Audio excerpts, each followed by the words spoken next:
Battle through the heavens की सोसम से video के अंदर एक बार फिर से आपका स्वागत है। तो ये वाला जो पार्ट है ये काफी इंटरेस्टिंग होने वाला है। इसके अंदर हमें पता चलेगा कि जो सी क्लैन है वो डिसअपियर हो चुका है। इसके बाद 3 गॉड क्लैंस के क्लैंस भी फॉर्म होगा और एंड में हम देख रहे होंगे अपने जियावियन और यूनर को जो कि अपने रिट्रीट से बाहर आ जाएंगे। लेकिन इससे पहले कि मैं वीडियो शुरू करूँ आप लोगों को बता देता हूँ नोवेल की स्टोरी के हिसाब से जो मनवा इमेजेस है ना वो थोड़ी कम पड़ रही है, इस वजह से मैंने मल्टीपल टाइम यूज कर रहा हूँ। तो थोड़ा एडजस्ट कर लेना यार। और हाँ, वीडियो को लाइक और हाइप वगैरह भी कर दिया करो यार, जिससे कि तुम्हारे भाई की वीडियो की भी थोड़ी रीच बढ़ जाए। तो चलो यार ज्यादा बकवास ना करते हुए वीडियो करते हैं शुरू। वीडियो की स्टार्टिंग में मुझे पर्पल गोल्डन क्लस्टर जैसे एग को देखते हैं, जिसके अंदर अभी अपने जियावियन और यूनर मौजूद होते हैं। लेकिन जैसे ही एग फॉर्म होता है तो तुरंत ही जियावियन और यूनर के जो ओरे होते हैं वो डिसअपियर हो जाते हैं। जिसके बाद फाइनली ये जो मैग्मा वर्ल्ड था एकदम लाइफलेस हो गया था। सीन चेंज होता है और हम देखते हैं सेंट्रल प्लेन को अभी डिमोनिक फ्लेम को अपीयर हुए तकरीबन 1 साल हो चुका था। और भले ही 1 साल गुजर चुका हो लेकिन डिमोनिक फ्लेम की कहानी अभी भी डिस्कस की जाती है। और भले ही 1 साल का समय ना ज्यादा लंबा होता है और ना ज्यादा छोटा, लेकिन इस 1 साल के अंदर सेंट्रल प्लेन के अंदर काफी कुछ हो गया है। क्योंकि जैसे उस डिमोनिक फ्लेम रियलम के दरवाजे बंद हुए थे तो तुरंत ही हॉल ऑफ सोल अपने मेन नोल की डिस्ट्रक्शन की वजह से तुरंत ही स्काई मैंशन लाइंस के ऊपर रिवेंज शुरू कर देता है। इसी वजह से हॉल ऑफ सोल ने स्काई मैंशन लाइंस की एक्टियाई सिटी के ऊपर अटैक कर दिया था। लेकिन भले ही हॉल ऑफ सोल कैसे भी अटैक क्यों ना कर रहा हो, मगर जो स्काई मैंशन लाइंस होती है वो बिल्कुल भी पीछे नहीं हटती और उसने अपने एक्सपर्ट्स को इकट्ठा करके तुरंत ही खतरनाक लेवल का रिटेलिएशन अटैक करना शुरू कर दिया था। और इस 1 साल के दौरान ये दोनों बड़े बड़े फैक्शन आग और पानी की तरह एक दूसरे से लड़ रहे होते हैं। और भले ही इन फाइट के वजह से दोनों फैक्शन को नुकसान का सामना करना पड़ता है, लेकिन अभी फाइनल वॉर की शुरुआत नहीं होती। और अभी के जो स्काई मैंशन लाइंस है वो पहले जैसी नहीं है, क्योंकि जिया और एंसेस्टर ज़्याओचेन जैसे एक्सपर्ट होने के बाद तो अभी हॉल ऑफ सोल के चीफ की भी इतनी हिम्मत नहीं होती कि वो स्काई मैंशन लाइंस के हेडक्वार्टर के ऊपर हमला कर सके। और ऊपर से पिल टावर को मिस्ट्रियस एंसेस्टर भले ही फॉलिंग स्टार पवेलियन के अंदर ना रह रही हो, लेकिन तब भी उन्होंने मास्टर यावलो को एक रास्ता बताया होता है जिससे कि वो उन्हें कांटेक्ट कर सके। और जब अलायंस के अंदर इस लेवल का अल्टीमेट एक्सपर्ट मौजूद हो तो फिर हॉल ऑफ सोल की भी इतनी औकात नहीं होती कि वो स्काई मैंशन लाइंस को पूरी तरह से एक्सटर्मिनेट कर सके। यार भले ही इन सभी रीजंस की वजह से स्काई मैंशन लाइंस और हॉल ऑफ सोल के बीच बिग स्केल वॉर चल रहा हो, लेकिन तब भी स्काई मैंशन लाइंस डिसएडवांटेज में नहीं आती, बल्कि वो धीरे धीरे करके और भी स्ट्रॉन्ग होती जा रही थी। और इसी वजह से स्काई मैंशन लाइंस की रेपुटेशन सेंट्रल प्लेन के अंदर एकदम पीक पे पहुंच जाती है। और इससे पहले भी कई पावरफुल फैक्शंस क्रिएट हुए हैं, लेकिन वो हॉल ऑफ सोल के सामने इस रिजल्ट को हासिल नहीं कर पाए। और इस स्काई मैंशन लाइंस ने जाने अनजाने में कई लोगों की मदद भी की थी, क्योंकि कई सालों से जब सेंट्रल प्लेन के अंदर ये हॉल ऑफ सोल ओवरलॉर्ड बना हुआ था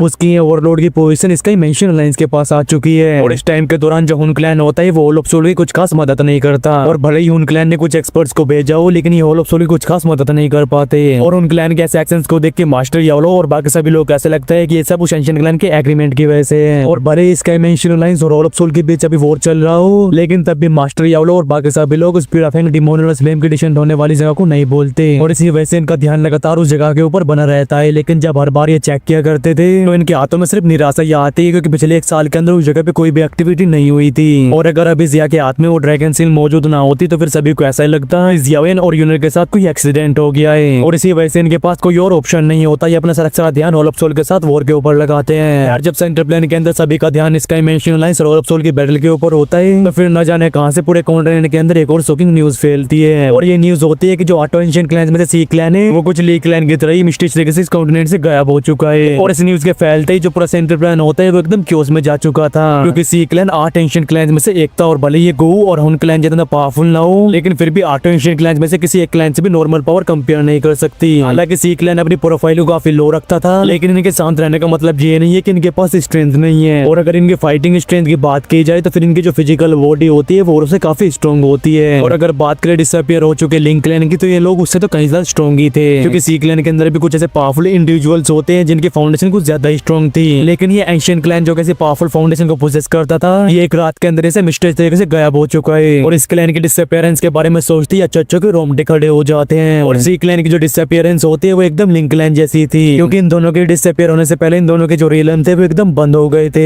और इसी वजह से जब इनके रियलम दोबारा से खुलते हैं तो इनके लाखों सिटीजन और डिसेंडेंट्स वो बिल्कुल भी नहीं मिलते। और अभी के सीन को देख के ऐसा लगता है जैसे कि ये लोग यहाँ पे मौजूद ही नहीं थे। और जब अलग अलग फैक्शन के लोग सी क्लैन के अंदर एंटर करते हैं तो उन्हें सी क्लैन का रियलम एकदम लाइफलेस दिखाई देता है। और इस चीज की वजह से सभी के मन में एकदम चिल फैल जाती है, जो कि रातों रात सी क्लैन के लाखों लोगों को ऐसे डिसअपियर कर चुके। और इन लाखों लोगों में कुछ ऐसे लोग भी होते हैं जो कि सी क्लैन के एकदम बाप लेवल के एक्सपर्ट थे। और अगर इनमें से कोई एक एक्सपर्ट अपने पैर को भी सेंट्रल प्लेन के अंदर रख देता है तो पर सेंट्रल प्लेन ही कांप जाएगा। लेकिन इसे टेरिफाइंग एक्सपर्ट होने के बाद भी सी क्लैन का इस दुनिया से नामो निशान मिट चुका था। और ये सी क्लैन के डिसअपियर होने वाली न्यूज पूरे सेंट्रल प्लेन के अंदर किसी तूफान की तरह फैलती है। और ऐसी खबर को सुनकर सारे फैक्शन एकदम शौक में जा चुके थे। और इन लोगों में से कुछ ऐसे लोग जिनके सेंसेस काफी ज्यादा शार्प होते हैं वो सेंस कर पा रहे थे कि कुछ तो फिजी है। और इन सारे एंशिएंट क्लैंस की जो स्ट्रेंथ है वो बहुत ज्यादा भयानक होती है, क्योंकि इनकी जो इनहेरिटेंस है वो कई हजारों सालों से चलती आ रही है, लेकिन सिर्फ 10 साल से भी कम टाइम के अंदर से 2 क्लैन गायब हो चुके हैं। और अगर ये चीज सिर्फ एक बार हुई होती तो लोग इसे इग्नोर भी कर देते, लेकिन यही सेम चीज दोबारा होना ये कोई कोइंसिडेंट नहीं होता। और ऊपर से दोनों एंशिएंट क्लैन गायब हुए थे एकदम सेम तरीके से डिसअपीयर हुए हैं। और इसी वजह से कई लोग समझ जाते हैं कि ली और सी क्लैन के डिसअपीयरेंस के पीछे कोई एक ही इंसान या फिर कोई एक ही पावरफुल फैक्शन है। लेकिन सीन कुछ ऐसा होता है कि जो सिचुएशन थी ये बहुत ही कॉम्प्लिकेटेड थी और सभी लोग को पता होता है कि इस पूरे कॉन्टिनेंट के अंदर सिर्फ 2 ही ऐसे पावरफुल फैक्शन है जो कि एंशिएंट ली और एंशिएंट सी क्लैन को इस तरह से एक रात के अंदर डिसअपीयर कर सके। और ये दोनों पावरफुल फैक्शन होते हैं गो क्लैन और हुन क्लैन। और इसी वजह से सभी की सबसे बड़ी आंखें इन दोनों क्लैन के ऊपर ही जाती है। और जैसे कि हुन क्लैन का कैरेक्टर है तो वो बस यही कहते हैं जी हमारा घंटा दे किसी को एक्सप्लेनेशन, लेकिन ये सेम चीज गो क्लैन के ऊपर लागू नहीं होती, क्योंकि अपने ऊपर उठते हुए इतनी सारी शक की नजरों को देख के जो गो क्लैन होते हैं उसे काफी हेडेक होने लगता है। क्योंकि हन क्लैन को छोड़ के बाकी एंशिएंट क्लैन और गो क्लैन के बीच में संबंध काफी अच्छे थे, लेकिन लिंक क्लैन और सी क्लैन के डिसअपीयरेंस के बाद ये जो संबंध है काफी कॉम्प्लिकेटेड हो चुके हैं। और इसी वजह से बचे हुए एंशिएंट क्लैन गो क्लैन के ऊपर शक करने के साथ साथ वो उससे डरने भी लगे थे। और इसी वजह से इन सभी के बीच में जो रेगुलर बातचीत हुआ करती थी वो भी पूरी तरह से रुक चुकी थी। और भले इन सभी लोगों के शक की वजह से अभी गो क्लैन का सर चकरा रहा हो, लेकिन ऐसे इंसिडेंट की वजह से वो लोग भी काफी अलर्ट हो चुके थे। और अभी चीजें जिस तरह से जा रही है वो गो क्लैन के लिए बिल्कुल भी सही नहीं है। और जो भी पावरफुल फैक्शन इन सभी चीजों के पीछे है उसके स्कीम का एक पार्ट गो क्लैन भी है और वो ये काम जानबूझ के कर रहा है। और गो क्लैन के जो पावरफुल एक्सपर्ट होते हैं वो भी सच में नहीं समझ पाते अगर इस सब के पीछे हुन क्लैन है तो फिर उसके पास आखिरकार ऐसी फ्राइटनिंग लेवल की स्ट्रेंथ आई कहां से।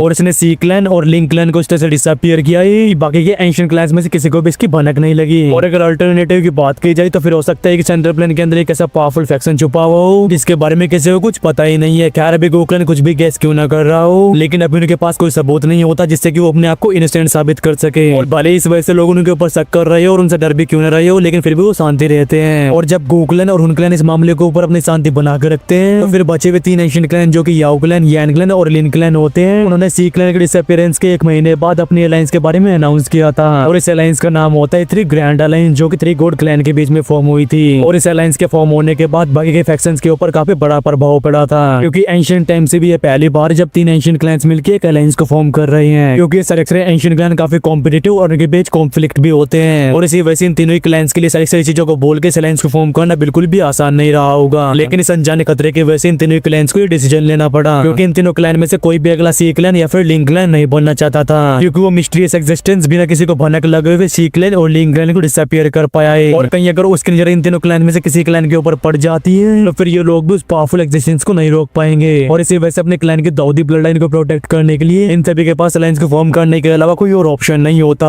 और सेंट्रल प्लेन के जो बाकी के फैक्शंस होते हैं वो तब जाके शांत होते हैं जब ये 3 ग्रेट क्लैन अलायंस अपनी आर्मी को सेंट्रल प्लेन के ऊपर लॉन्च नहीं करती, बल्कि ये तीनों ही क्लैन अभी अपने रियलम के अंदर एक स्पेशल टनल को बना रहे होते हैं। और अगर तीनों में से किसी एक क्लैन के ऊपर भी हमला होता है तो फिर बाकी के बचे हुए 2 क्लैन स्पेशल टनल के थ्रू उसकी मदद कर पाएंगे। और अगर इन तीनों फैक्शंस के बीच स्पेशल टनल क्रिएट हो जाती है तो फिर इससे ये तीनों फैक्शंस अपने आप को काफी मजबूत फील करेंगे। और अलायंस को फॉर्म करने के बाद ये तीनों क्लैन भी काफी रिलैक्स फील करते हैं, जिसके बाद ये अपने कुछ एक्सपर्ट्स को भेजते हैं। और इन एक्सपर्ट्स का काम होता है लगातार सी क्लैन के अंदर एंट्री करके एविडेंस को ढूंढना, इससे कि रियल कल्प्रिट के बारे में पता लगाया जा सके। यार सेंट्रल प्लेन के अंदर इंटरेस्टिंग चीजों की कमी नहीं होती, इस वजह से कोई भी टॉपिक यहाँ पे लंबे टाइम तक नहीं चलता। और भले सी क्लैन के डिसअपीयरेंस और तीनों एंशिएंट क्लैन के द्वारा बनाई गई अलायंस काफी बड़ी इंफॉर्मेशन हो, लेकिन फिर भी तकरीबन 6 महीनों के बाद लोग बाग इसके बारे में बात करना बंद कर देते हैं। और ऊपर से एंशिएंट क्लैंस के डिसअपीयरेंस के पीछे जो पावरफुल एग्जिस्टेंस होता है उसे देख के तो ऐसा लगता है जैसे कि वो भी इस दुनिया से गायब हो चुका हो। और इसी वजह से भी सभी लोग थोड़ा रिलीफ फील करने लगे थे। और कुछ समय तक शोक में रहने के बाद जो स्काई मेंशन अलायंस होती है वो थोड़ी शांत हो चुकी थी, लेकिन स्काई मेंशन अलायंस और होल ऑफ सोल के बीच जो कॉन्फ्लिक्ट चल रहा होता है वो लगातार चलता रहता है। और अभी इन दोनों फैक्शंस के बीच एकदम 36 का आंकड़ा बन चुका था। अगर whole of soul sky mansion alliance की सिटीज के ऊपर हमला करता था तो फिर जो स्काई मेंशन अलायंस होती है वो होल ऑफ सोल के ब्रांच होल को ही तबाह कर दिया करती थी। और इसी वजह से जो फाइट होती है लगातार चलती रहती है। उसी फाइट की वजह से स्काई मेंशन अलायंस से काफी फायदा होता है, क्योंकि वो इस वॉर का फायदा उठा के और भी स्ट्रेंथ को इकट्ठा करते जा रहे थे। और इस वॉर की वजह से सिर्फ अलायंस की स्ट्रेंथ ही नहीं बढ़ी है, बल्कि अभी कई छोटे छोटे पावरफुल फैक्शंस भी अलायंस के अंदर इंक्लूड हो चुके हैं, जिन्हें की होल ऑफ सोल ने दबा के रखा था। और इसी वजह से इस वॉर के 1.5 साल के समय में स्काई मेंशन अलायंस का साइज इस वॉर के शुरू होने से पहले के साइज से काफी बढ़ चुका था। यानी कि जो स्काई मेंशन अलायंस होती है वो लगातार एक्सपेंड हो रही थी। और अभी स्काई मेंशन अलायंस के पास भी इतने एक्सपर्ट हो चुके थे कि वो होल ऑफ सोल से बिल्कुल भी कम नहीं होते।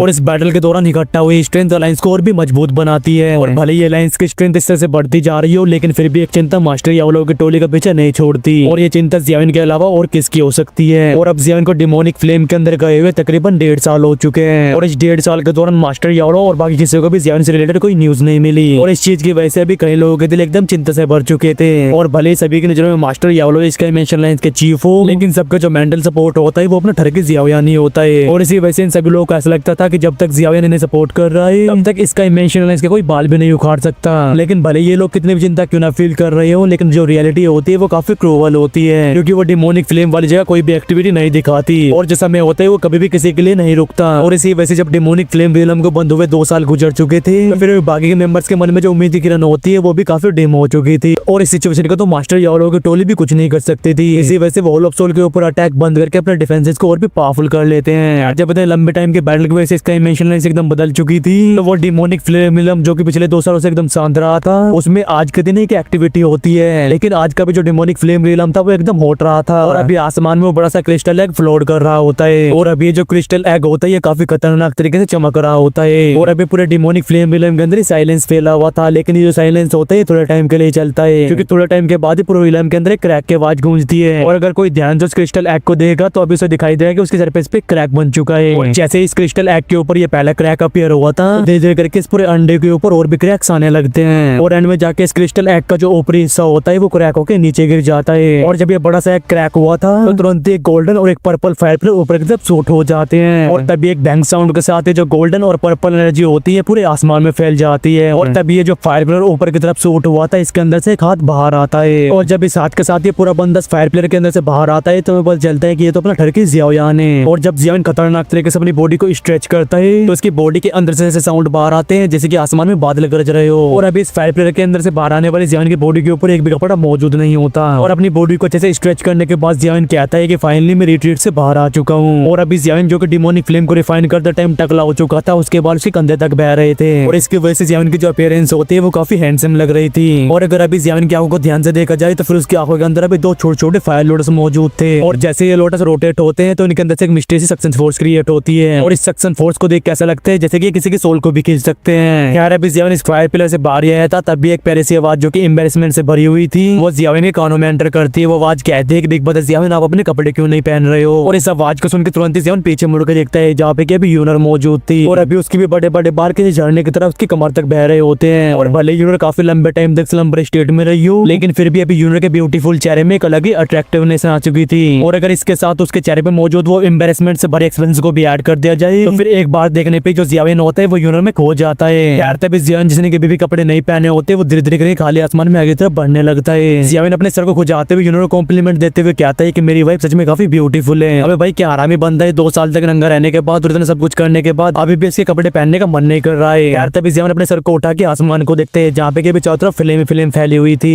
जियावियान कहता है कि मेरे रिट्रीट में गए हुए काफी लंबा टाइम गुजर चुका होगा और भले यहाँ का एटमोस्फेयर अभी भी पहले जैसे ही लग रहा है लेकिन वो डिफरेंस को सेंस कर पा रहा था। ये सुन के यूनर अपने सर को हिलाती क्योंकि प्यूरिफाइंग डिमोनिक लोटस फ्लेम कोई ऑर्डिनरी चीज नहीं है और अगर इनके पास इतना टाइम नहीं होता तो फिर ऐसे दोनों के साथ काम करने के बाद भी इस फ्लेम को रिफाइन नहीं कर पाते। खैर तभी जो यूनर होती है उसके चेहरे पे एक प्यारी सी स्माइल आती है। वो अपनी आंखों को रोल करते हुए कहती है बिग ब्रदर जियावियान अभी तो आप काफी पावरफुल हो चुके होंगे। ये सुन के जियावियान मुस्कुराते हुए कहता है कि जब मेरी मुलाकात अगली बार उस होल ऑफ सोल के चीफ से होगी तो फिर मेरे लिए उसे हराना कोई बड़ी बात नहीं है। और अभी जियावियान की आवाज में एक अलग लेवल का कॉन्फिडेंस भरा हुआ था और इस प्यूरिफाइंग डिमोनिक लोटस फ्लेम को रिफाइन करने से जो बेनिफिट्स उसे हुए हैं उसे सच में नॉर्मल शब्दों में बयान नहीं किया जा सकता। और अभी जियावियान के सेंसेस जो उसे बता रहे होते हैं उसके हिसाब से उसकी स्ट्रेंथ 2 के 5 स्टार पे पहुंच चुकी होगी। और आप लोगों को ये नहीं भूलना चाहिए कि इस रिट्रीट से पहले जियावियान का जो पावर लेवल था वो 2 स्टार 2 लेवल के इंटरमीडिएट लेवल पे था, यानी कि अब डिमोनिक फ्लेम को रिफाइन करने के बाद जियावियान की स्ट्रेंथ 3 स्टार से बढ़ चुकी है। और अपनी स्ट्रेंथ को इतना बढ़ावा सेंस करके जो जियावियान होते हैं वो भी इसके ऊपर बिलीव नहीं कर पा रहा होता और क्योंकि वो खुद एक दोशिंग क्लास का एक्सपर्ट है तो उसे अच्छे से पता होता है दोशिंग क्लास में हर एक स्टार को बढ़ाना कितना ज्यादा डिफिकल्ट होता है। और अगर नॉर्मल तरीके से बात की जाए तो फिर किसी भी दोशिंग को अपनी स्ट्रेंथ को 1 स्टार से बढ़ाने में 10 साल लग जाएंगे, लेकिन इस बार जियावियान ने अपनी स्ट्रेंथ को बढ़ाने के लिए प्यूरिफाइंग डिमोनिक लोटस फ्लेम का यूज किया है। और इस पूरे द्वीप कॉन्टिनेंट के अंदर एक ऐसा स्पिरिचुअल ऑब्जेक्ट जो कि किसी भी दोशिंग के 3 स्टार को बढ़ा सके ऐसी एबिलिटी तो सिर्फ इस प्यूरिफाइंग डिमोनिक लोटस फ्लेम के पास ही हो सकती है। खैर जियावियान के इन शब्दों को सुनकर जो यूनर होती है वो कहती है कि जब कोई इंसान टॉप पे पहुंचता है तो अपने साथ के लोगों को भी टॉप पे ले जाता है और इसी वजह से इस बार बिग ब्रदर जियावियान की वजह से मेरी स्ट्रेंथ भी काफी ज्यादा बढ़ चुकी है। और प्यूरिफाइंग डिमोनिक लोटस फ्लेम को रिफाइन करते टाइम वो जो बची हुई एनर्जी रह गई थी वो यूनर की बॉडी के अंदर एब्जॉर्ब हो रही थी और इसी वजह से उसके लिए भी रिट्रीट काफी बेनिफिशियल साबित हुई है। और भले ही अभी यूनर दोशिंग क्लास के 5 स्टार पे ब्रेक थ्रू ना कर पाई हो लेकिन उसकी स्ट्रेंथ दोशिंग क्लास के 2 स्टार के इनिशियल लेवल से सीधा 4 स्टार दोशिंग के एडवांस लेवल तक पहुंच चुकी है। और ऐसा कहा जा सकता है कि इस रिट्रीट में जाने के बाद इन दोनों को जो फायदे हुए उसे देख के तो कई लोग जेलसी से ही मर जाएंगे। वेल इसी के साथ हमारा ये वाला जो पार्ट है यहीं पे खत्म होता है और इसके नेक्स्ट पार्ट में जो अपना टर्किश जियावियान और यूनर है वो सक्सेसफुली एक बच्चे को जन्म देने वाले हैं। लेकिन जैसा नेचर का रूल है कि बच्चा हमेशा फीमेल की बॉडी से बाहर बाहर आता है वो यहाँ पे लागू नहीं होगा क्योंकि वो बच्चा बाहर आएगा जियाविन की बॉडी से। वेल मैं यहाँ पे किसकी बात कर रहा हूँ वो तभी तक आप लोगों को समझ आ चुका होगा, और अगर समझ आ चुका है तो कमेंट में जोर से बताना, और हो सके तो यार वीडियो को लाइक, और अगर चैनल पर नहीं आए हो तो चैनल को सब्सक्राइब करके बेल आइकन को प्रेस जोर से कर देना। तो चलो यार इस वीडियो करते हैं यहीं पे एंड रोवेल, तो आपसे नेक्स्ट वीडियो में till the take care and bye bye and love you all guys. बोलो महादेव महादेव।